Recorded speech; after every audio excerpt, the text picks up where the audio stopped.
Assalamualaikum warahmatullahi wabarakatuh. Bismillahirrahmanirrahim.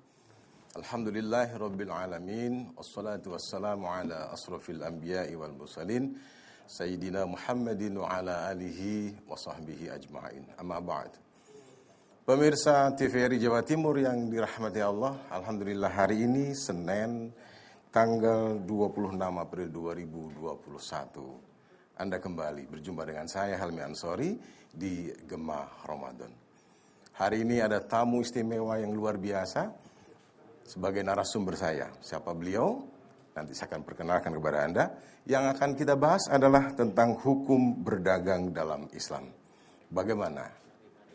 Mari kita saksikan bersama Gema Ramadan TVRI Jawa Timur.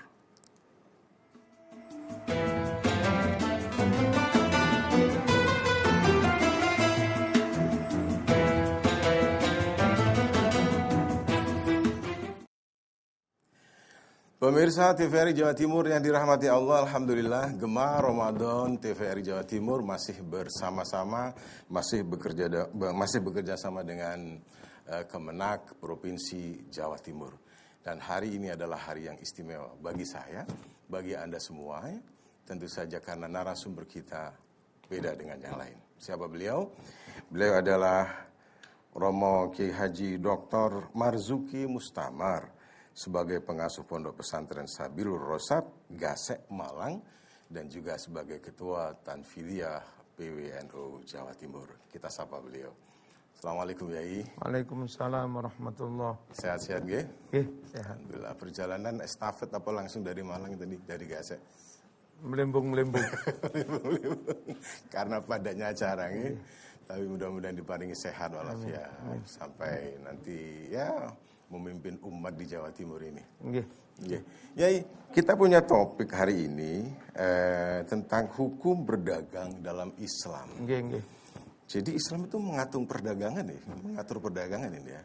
Memotivasi, Motivasi, membimbing, lalu plus mengarahkan. Waduh, motivasinya seperti apa ini, Yai? Motivasi dunia maupun akhirat. Secara umum dagang bagian dari ikhtiar, usaha, bekerja, itu diperintah tentu.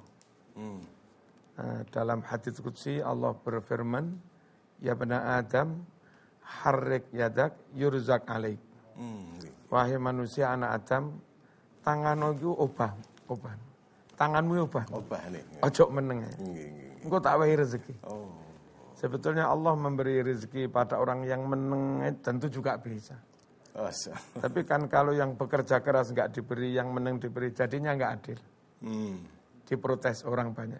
Iya, kok bisa ya begitu ya? Makanya Allah memberi rezeki kepada mereka yang mau berusaha, yang mau ubah.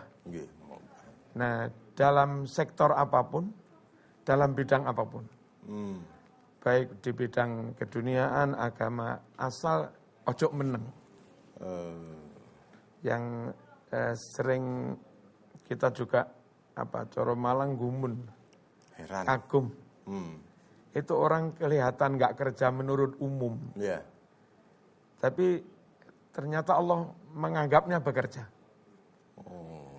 Caranya seperti apa itu? Contoh, orang yang di desa dia aktif di kepemudaan remaja masjid atau di IPNU kalau NU, di Pemuda Muhammadiyah kalau Muhammadiyah dan seterusnya. Aktif di situ, azan, memberikan masjid, ngajar TPQ, membimbing anak-anak muda dan seterusnya. Enggak ada bayaran, enggak apa. Orang umum menganggapnya enggak kerja. Masya Allah. Tapi ternyata Allah menganggapnya kerja. Suatu saat kalau wayai rapelan, rapelan itu gaji kumulatif. Nah, gaji sekian tahun dijadikan satu. Tahu-tahu Allah menggerakkan hati orang kaya di situ. Taruhlah namanya Wajidur Rahman. Iku arek ketua remas iku arek ganteng celukan PN mantu. Dan tentu Pak Wajidur Rahman nggak main-main memilihkan calon suami untuk putrinya. Carikan yang jelas baik akhlaknya, kredibilitasnya, kinerjanya, moralitasnya terbukti. Akhlaknya juga. Dipanggillah anak itu ketua Ormas, ketua IPNU, ketua Pemuda Muhammadiyah. Diambil menantu, Haji Turoman senang dapat menantu alim. Masya Allah. Si anak itu juga langsung dapat rapelan.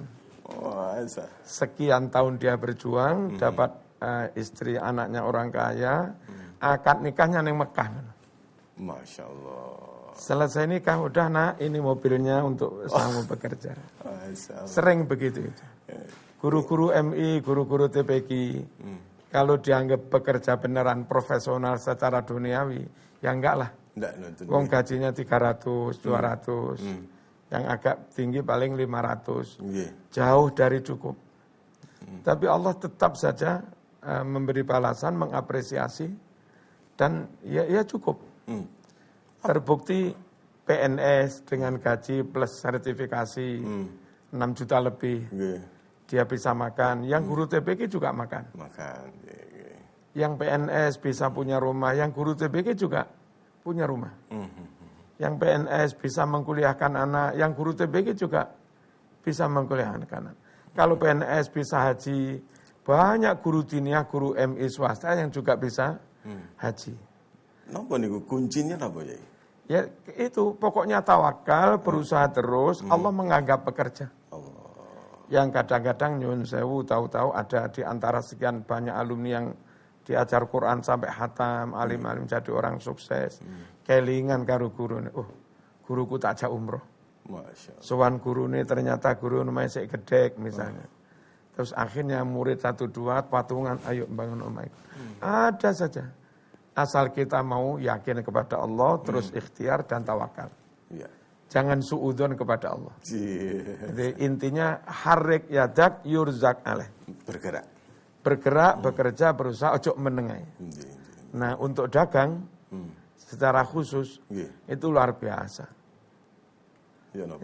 Termasuk pekerjaan afdolul kasbi indallah, at-tijarah.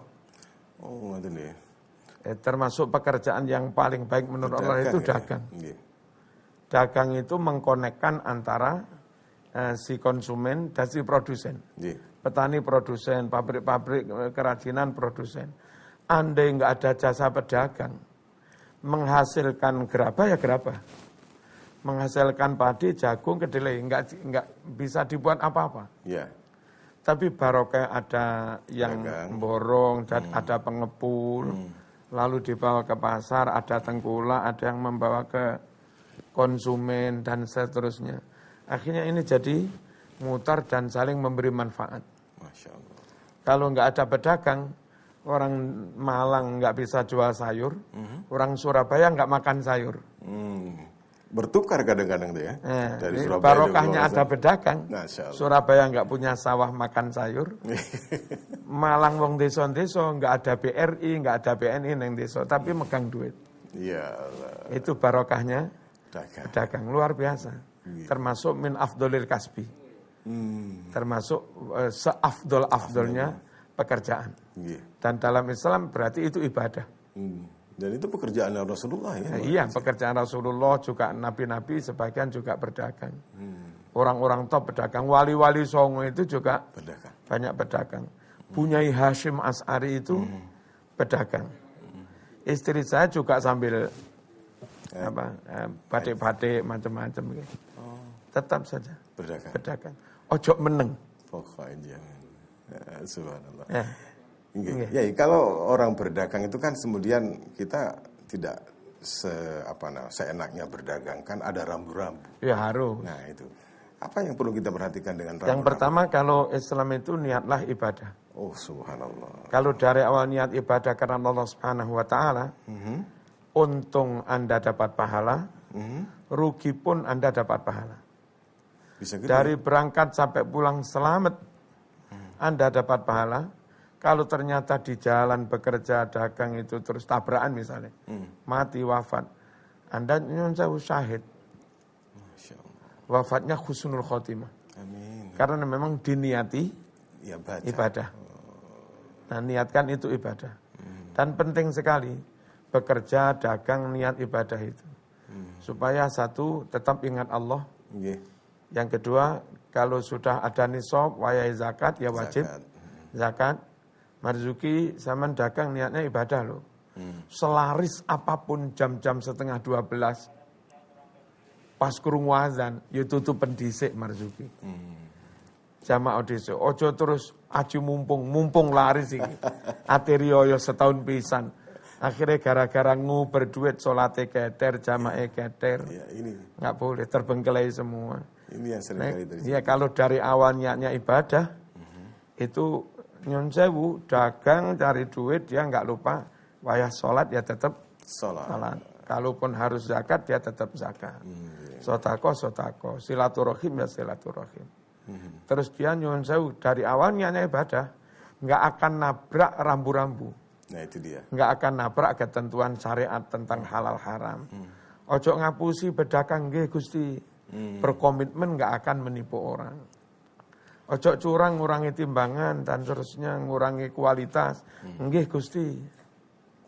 Dari awal memang niatnya ibadah. Sehingga mematuhi aturan jangan berbohong, jangan khianat. Jangan ingkar janji kalau bertransaksi. Jangan ngurangi kualitas, takaran, ukuran, timbangan. Itu dia patuhi sepenuhnya. Enggak ambil pusing dia.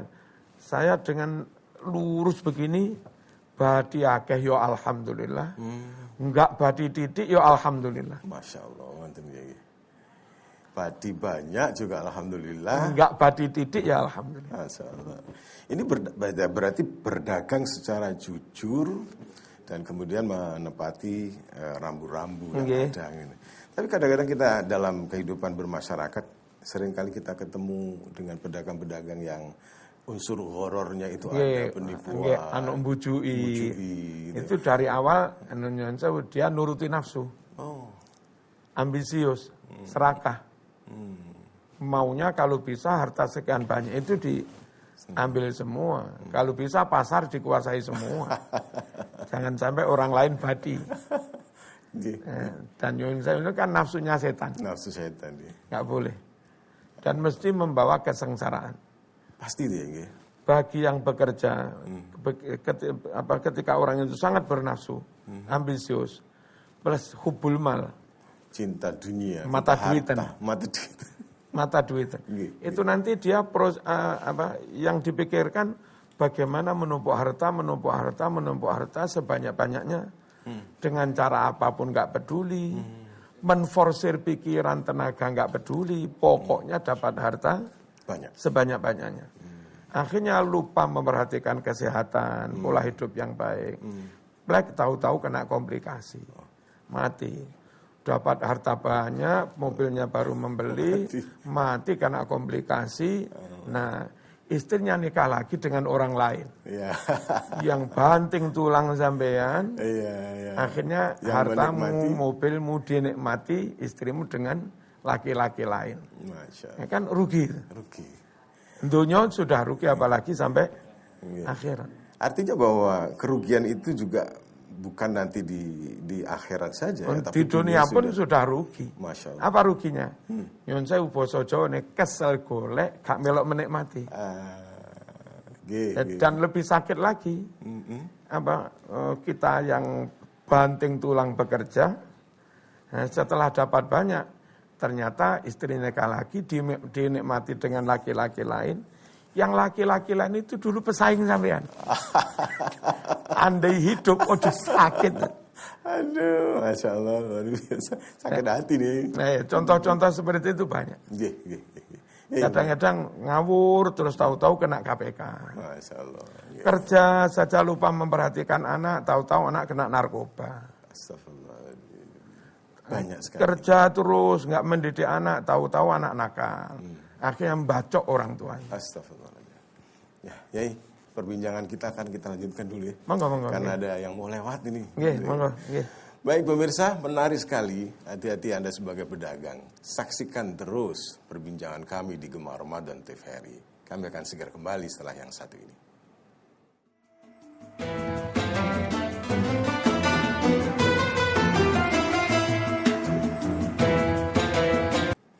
Baik pemirsa, perbincangan kita tentang hukum berdagang dalam Islam. Dan saya bersama Romo Kiai Haji Dr. Marzuki Mustamar yang hadir untuk Anda semuanya. Ya, Gemar Ramadan masih bersama-sama dengan Kemenak Provinsi Jawa Timur. Acara ini yang Anda bisa saksikan sampai nanti menjelang saat buka puasa. Baik, Yai, ini tadi ada beberapa yang belum kita bahas, tapi teleponnya sudah masuk ini. Monggo. Karena cintanya sama Yai ini. Subhanallah. Baik, ada yang masuk telepon. Assalamualaikum.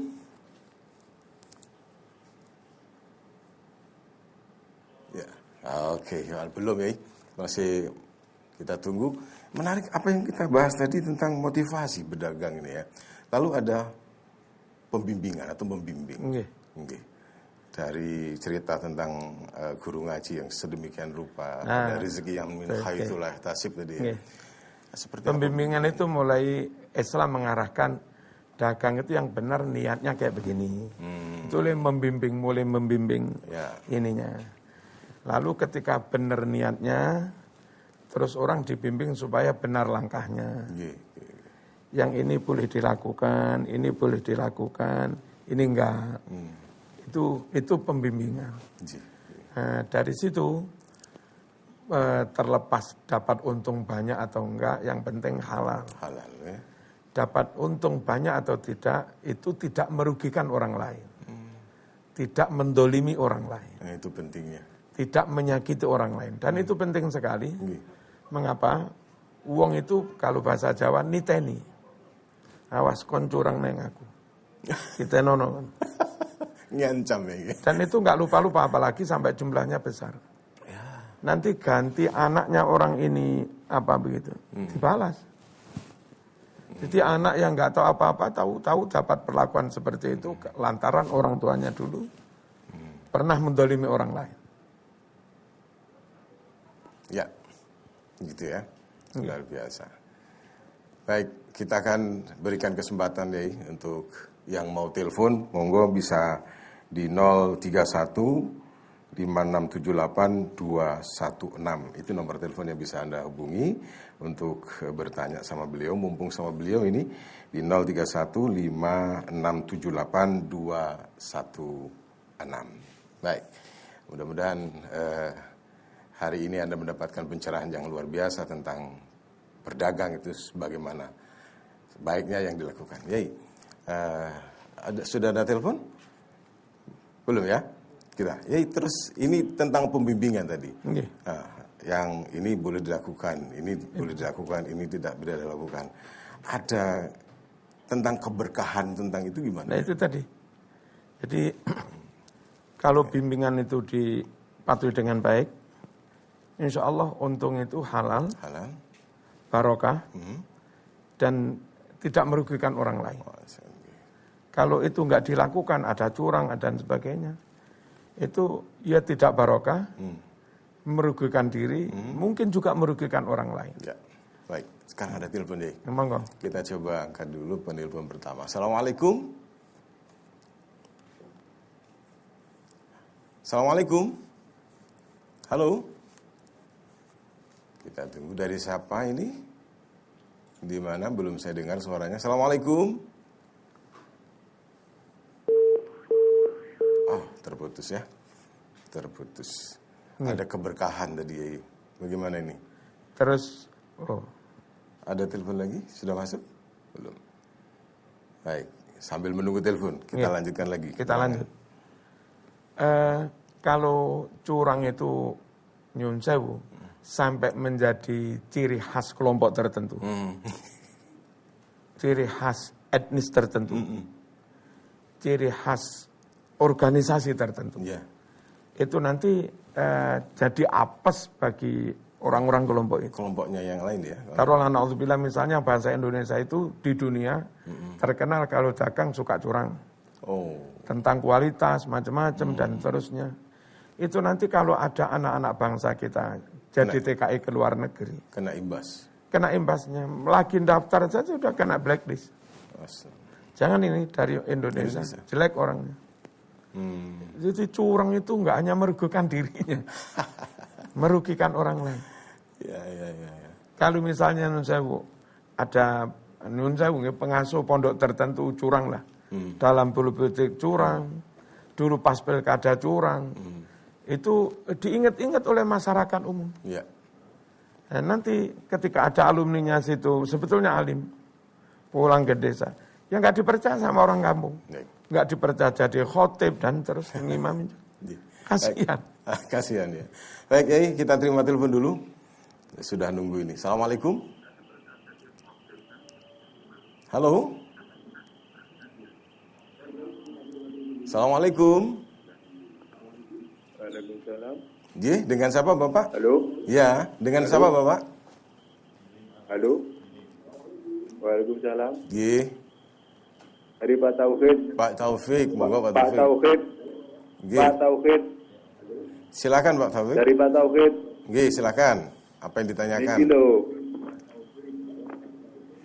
Niki lho. Badhe tanglet. Ji. Niki lho badhe tanglet. Hukumipun tiyang gadheaken tanah. Gadai tanah. Badhe nak.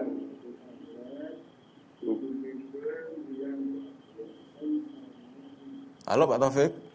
Nggih. Nggih. Hukumnya gadai tanah ngoten nggih. Ngantos sing nggadhekaken tiyangipun terus ingkang gadah yatra. Nggih.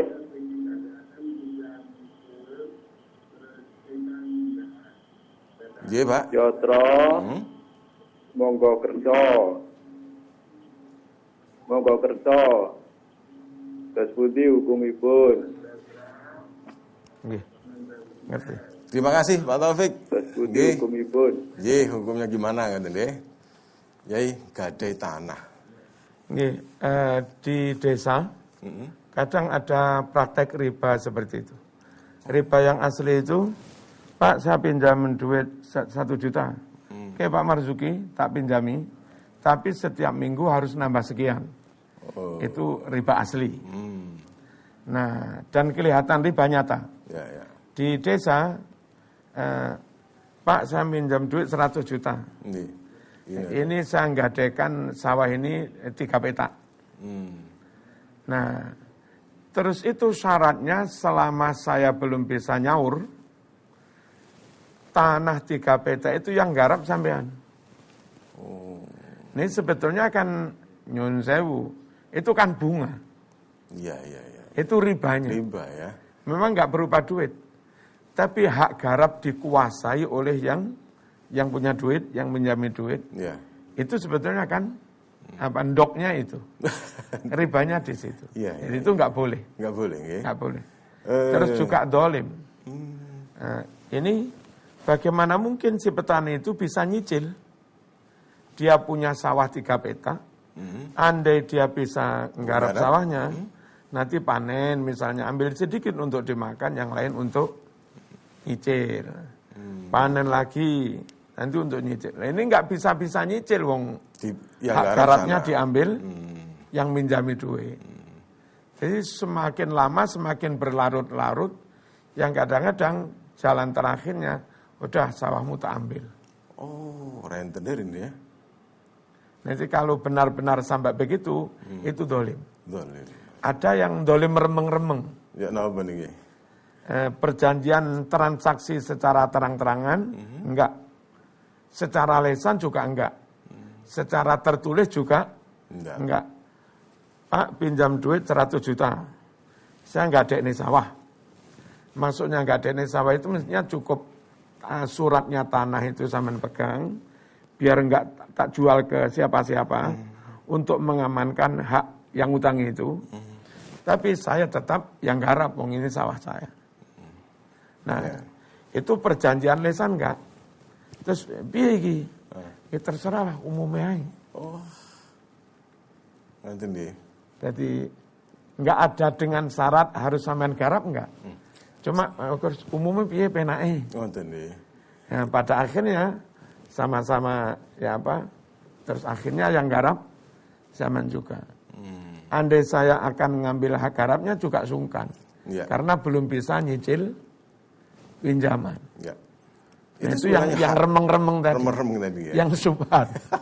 Dihukumi haram murni yang nggak bisa karena nggak diikat dengan kontrak transaksi. Karena harusnya harus ada perjanjian surat ya.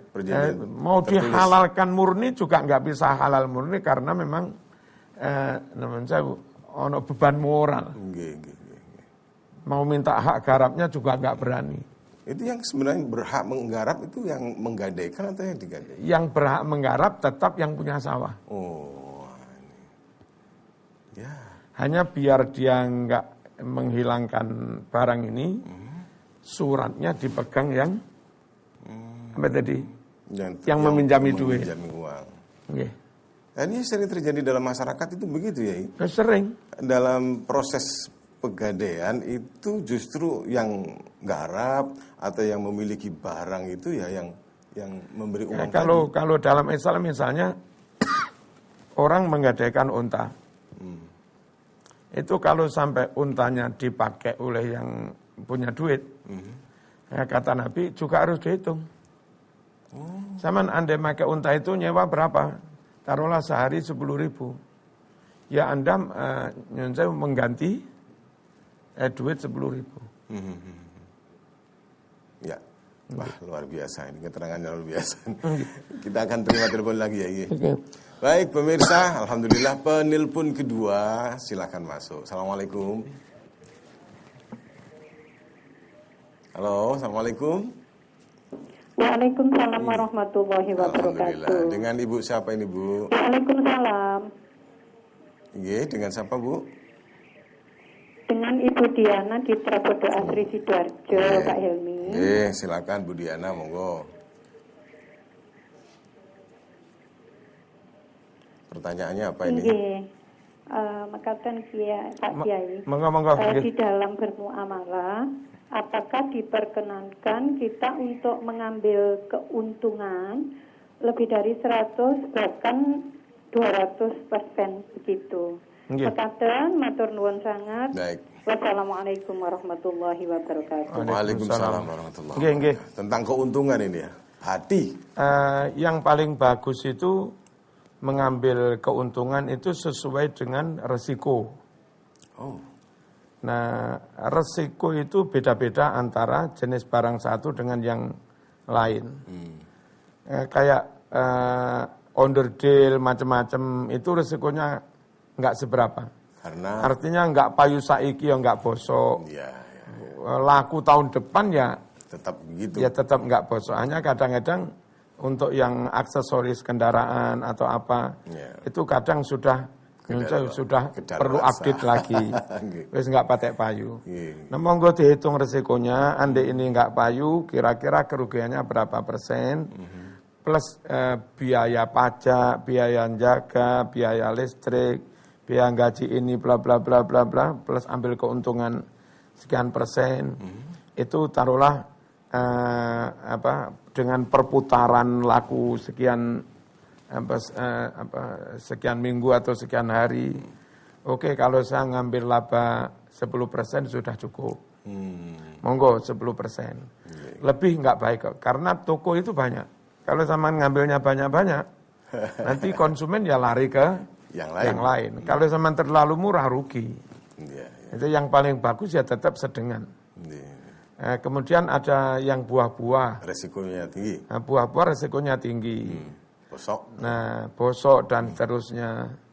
Nah, ini nyun sewu, taruhlah kulak sawu dari Blitar. Sehingga kadang ono ulur dan macam-macam kita juga nggak tahu. Itu biasanya lakunya paling kisaran 40-50%. Kalau sawo dan seterusnya. Nah, jadi cara membuat harga dari Blitar kulaan taruhlah 5.000. Plus biaya transport per kilonya sampai Sidoarjo 1.000. Berarti 6.000. Gitu? Ya. Plus resikonya. Resikonya taruhlah 40%, 50%. Berarti Anda jualnya sekitar 12.000. Kalau Anda ngambil berarti 1.000 atau 2.000 berarti jualnya 13.000 boleh, 14.000 boleh. Dan itu jangan diharamkan kok akeh men badine. Nah, masalahnya kelihatannya kayak ngambil 100%. Kula 6.000 menjual 12.000. Tapi dari 1 kintal hanya laku 50 kilo. Selebihnya wis bosok sok mben. Nah, yang begini juga mohon dihitung. Nah, terus ada juga orang dagang itu bukan karena apa resiko atau barang itu apa, tapi karena hobi-hobian. Maksudnya ya? Akik macam-macam. Oh, tren ya. Nah, saya itu ono wong dodol akik yang katanya baik kayak apapun, mau dijual 1 juta 500.000 saya kata ya nggak tak beli. Wong memang nggak hobi. Nggak hobi. Kadang-kadang juga nggak percaya dengan apa yang katanya ada tuah atau apa begitu. Ngangge akik 10 wae mati ya mati. Tapi ada orang penghobi. Ya. Dan yang ketika sudah tertarik begitu, piro Mas iki? 10 juta. Namanya juga senang. Hobi, senang dibeli. Nah, kalau begitu ya terserah kesepakatan 2 orang itu, asal dua-duanya sama-sama antarodin. Sama-sama legone, sama-sama marem, nggak ada yang dikecewakan. Jadi bukan masalah berapa persen boleh atau tidak mengambil, dihitung resiko plus dihitung niku wau. Ya.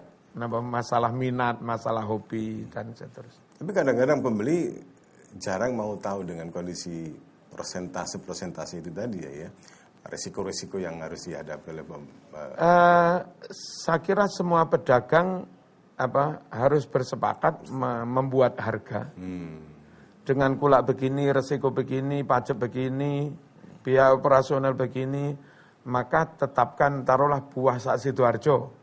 Sama. Itu untuk apel batu misalnya. Yang apel yang super itu 20.000 misalnya. Nah, semua harus kisaran 20.000 itu. Kalau turun paling 19, naik ya 21. Jangan ada yang mengkhianati kesepakatan. Kadang ada orang nakal ingin membunuh pedagang-pedagang ini. Ya. Dia drop dengan barang besar, api-api. Wah, ini apa batu super 10.000 ya laris. Merusak harga ya. Laris, terus nyun sewu, pembeli itu ke sini semua. Ya. Ketika pembeli sudah ke sini, sana mati.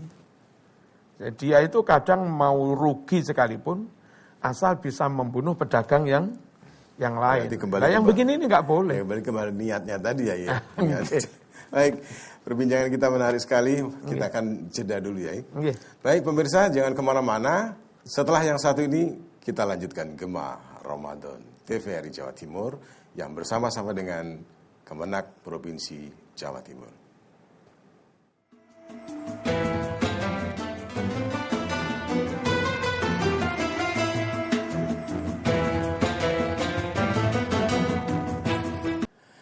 Baik, pemirsa, Anda masih bersama saya Helmi Ansori di Gema Ramadan.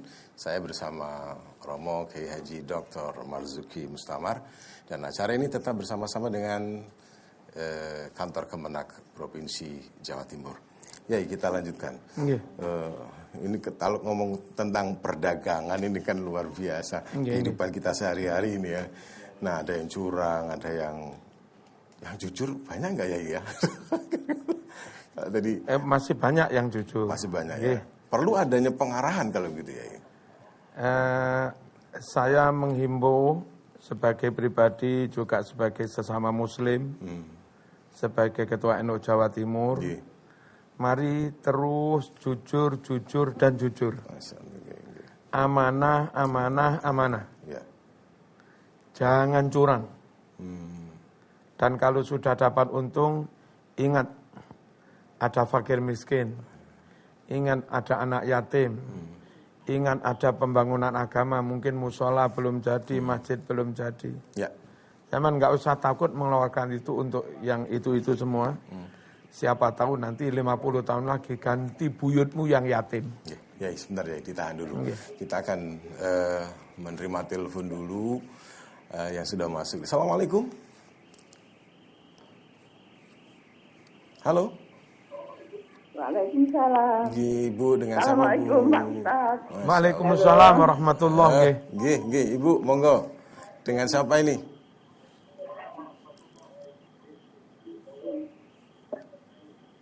Dengan Ibu Hajat Usaro di Paciran Lamongan Pak Ustaz. Lamongan nggih. Saroh. Silakan. Ya.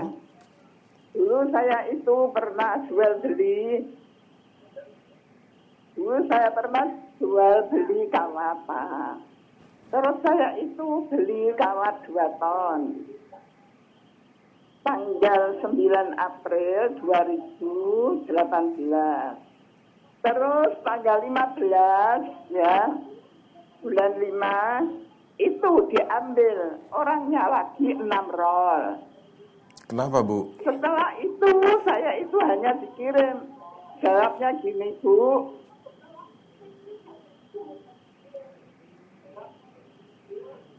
Bu, saya pinjam kawat 6 roll. Terus nanti saya kasih kawat atau uang. Loh, wong saya beli kawat kok dikirim uang? Ya dikirim kawat saja gitu. Sampai sekarang Pak, itu hanya dikirim uang 1 juta dengan 200 3 kali. Apakah itu yang dinamakan bekerja? Bekerja dengan ibadah. Yang dikatakan Bapak tadi kan bekerja dengan ibadah. Sampai sekarang orangnya tidak pernah ke sini. Saya telepon tidak diangkat. Orang Surabaya itu. Ya, itu gimana Pak? Itu Sampun, Bu namanya Haji. orang bekerja Terima kasih. sambil ibadah atau orang bekerja sambil menipu Pak? Dijelaskan ya. Terima kasih Bu Haja Saroh. Masya Allah, ini luar biasa nih. Unsur-unsur begini seringkali terjadi. Nah, makanya dari awal niat ibadah ikhlas semata-mata karena Allah itu menjadi penting. Jadi kalau dari awal memang niat karena Allah, mau menipu nggak berani. Mau membujui, merugikan orang lain juga nggak berani.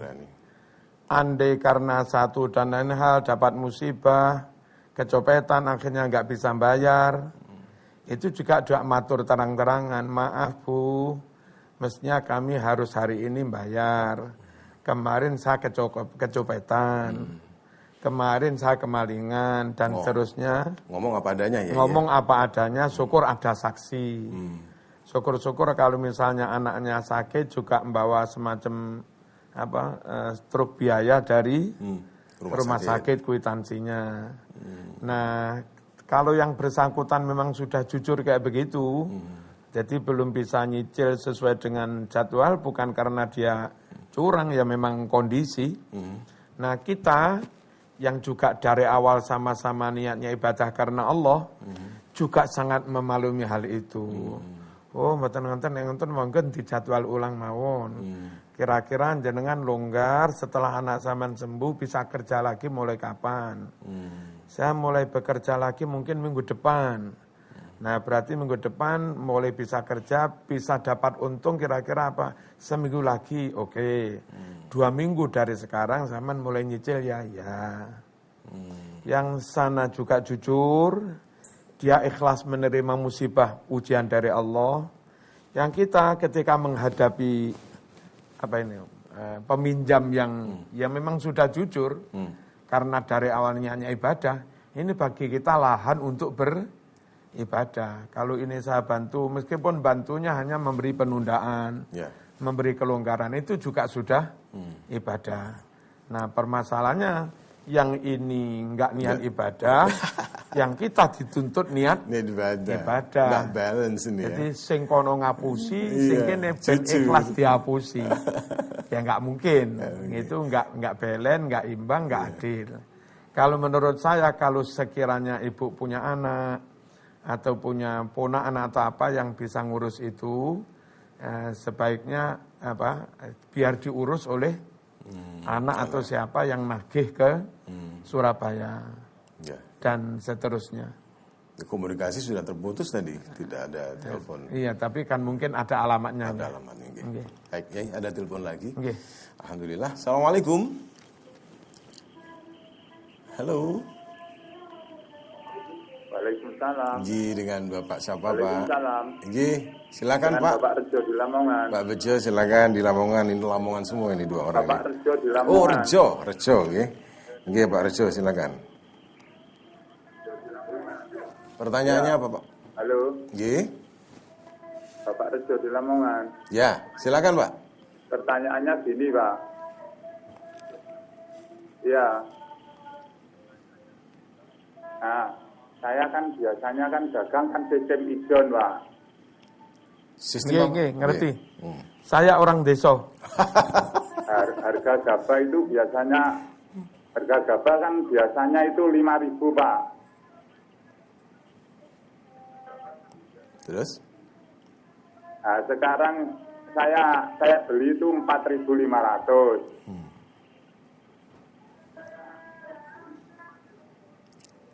Nah, secara di itu sistem panen sekarang kan gabah hanya Halo, Pak. Pak Rejo. 4.200. Halo? Nggih, Halo, ya. Silakan. Nggih. Ya, bagaimana hukumnya itu? Saya kan sekarang rugi, Pak. Nggih. Nggih. Sampun? Pak Rejo sampun nggih? Oke, makasih. Nggih, terima kasih. Nggih. Tadi sistem ijon apa sih? Sistem ijon itu termasuk yang dilarang Rasulullah sallallahu alaihi wasallam. Seperti apa ya? Naha Rasulullah sallallahu alaihi wasallam an bai'is thimar hatta yabdua salahuha. Rasul melarang kita jual buah-buahan termasuk pertanian padi sebelum benar-benar buah itu tua, matang yang layak siap dikonsumsi. Kalau padi siap dipanen. Mengapa itu dilarang? Satu, untuk antisipasi perubahan harga.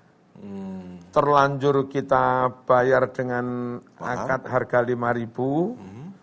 Pas panen, dadak pemerintah punya kebijakan impor beras besar-besaran.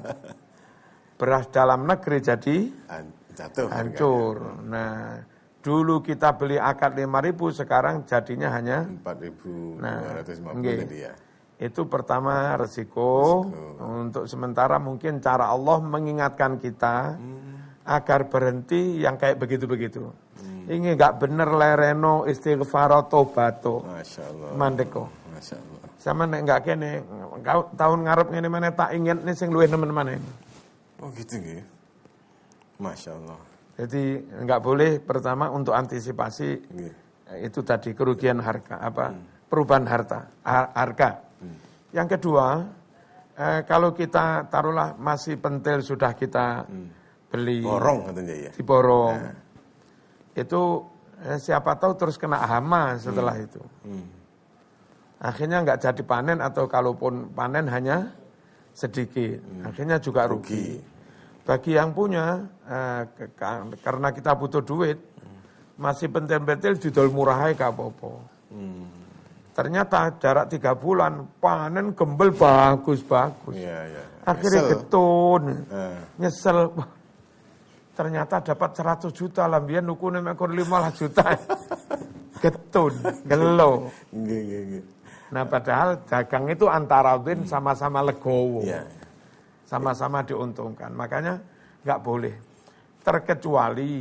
Terkecuali kalau satu beli tanaman buah yang masih muda memang dipanen muda itu. Saya borong jagung. Masih janten, tak borong, boleh. Tapi ya memang dipanen janten itu. Nanti sama-sama. Kebunnya untuk pakan sapi, terus jagung mudanya dijual ke pasar. Itu boleh, namanya bukan ngijon. Saya membeli padi masih muda, langsung tak panen. Untuk pakan sapi misalnya. Itu nggak apa-apa. Yang nggak boleh itu dibeli masih pentil, muda, diambil nanti. Yang terakhir ini supaya boleh ya. Itu begini akadnya. Taruhlah ini pentil. Terus kan ngijon nggak boleh. Tapi saya sebagai pedagang ingin terus dapat dagangan. Kalau ini nggak tak beri duit, dibeli orang lain. Sama tak pinjami. Oh, ganti nih. Tak pinjami plek. Nanti ketika hampir 2 bulan, hampir tua, saya datang. Ya. Tak unduh, tak beli dengan harga itu. Kalau ternyata dapatnya sesuai dengan duit tak pinjamin, sudah beres. Masya Allah. Ya. Kalau ternyata kurang, tak tambahi. Masya Allah. Nah, gitu. Ini tak terasa waktunya sudah Nggih. hampir maghrib ini. Mungkin bisa diberi kesimpulan, ya. Begini, kaum muslimin rahimakumullah, warga Jawa Timur yang kami sayangi, bekerjalah. Jangan sampai khususnya laki-laki nggak bekerja. Istri orang perempuan itu aku lihat suami nongkrong, turu sebel. Bekerja untuk membahagiakan keluarga. Yang kedua, niat karena Allah Subhanahu wa taala. Yang ketiga, harus jujur, harus amanah, jangan merugikan orang lain, jangan sakiti orang lain, jangan dolim pada orang lain. Ya. Dan kalau sudah dapat, gunakan sebaik-baiknya untuk mencapai ridho Allah Subhanahu wa taala. Dengan cara begitu, maka kiai-kiai yang berdakwah, buka pondok, mati-mati syahid, sambian yang di pasar di mana-mana, asal dengan catatan begitu. Kalaupun mati syahid juga. Makanya Nabi bersabda, at-tajirus shadiq yuhsyaru ma'asyuhada. Orang pedagang yang jujur kayak begitu nanti dikumpulkan dengan orang yang mati syahid. Ya. Baik. Terima kasih, ya, luar biasa. Waktunya sudah habis. Mudah-mudahan kangennya warga Jawa Timur dengan Yai terobati hari ini. Terima kasih, mudah-mudahan bermanfaat. Assalamualaikum warahmatullahi wabarakatuh. Waalaikumsalam warahmatullahi wabarakatuh. Pemirsa, wah, Insya Allah, ini banyak pertanyaan-pertanyaan yang muncul yang belum tercover. Mohon maaf, mungkin di lain kesempatan kita ketemu lagi, ya. Selamat berbuka puasa. Saya Helmi Ansori undur diri di Gema Ramadan yang bersama-sama dengan kantor Kemenak Provinsi Jawa Timur hari ini. Terima kasih. Akhirul kalam, wallahul muwaffiq ila aqwamit thoriq. Wassalamualaikum warahmatullahi wabarakatuh.